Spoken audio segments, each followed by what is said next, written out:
श्री स्वामी समर्थ. तर आज आपण मार्गशीर्ष महिन्याच्या 4थ्या गुरुवारी म्हणजे उद्यापन कसे करूया ते पाहूया.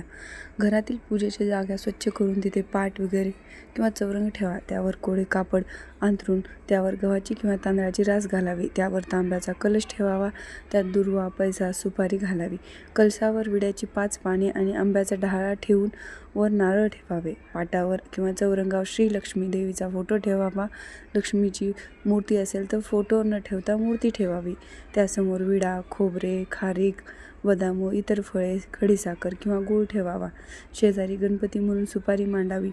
पूजेची मांडणी पूर्ण झाल्यावर यथासांग पूजा करावी. पूजा संपल्यावर आरती करावी व सर्वांना प्रसाद द्यावा. रात्री श्री महालक्ष्मीचे मिष्टान्न नैवेद्य दाखवावा व नंतर भोजन करावे.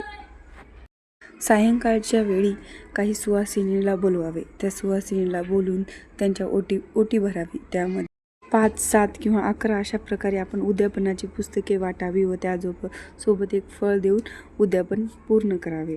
असे श्री महालक्ष्मी व त्यानंतर आपण श्रीलक्ष्मी देवीच्या पुढे अशी प्रार्थना करावी की श्री लक्ष्मी कृपा आपल्यावर लाभावी. तिने आपल्या घरी सतत वास करावा. आपला संसार सुखा समाधानाने चालावा. म्हणून अनेक भाविक श्री महालक्ष्मी देवीचे व्रत करतात.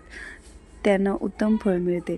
व्रताची सुरुवात मार्गशीर्ष मासातल्या पहिल्या गुरुवारी आपण केली आणि शेवटच्या गुरुवारी आपण त्याचे उद्यापन अशा प्रकारे करूया. तर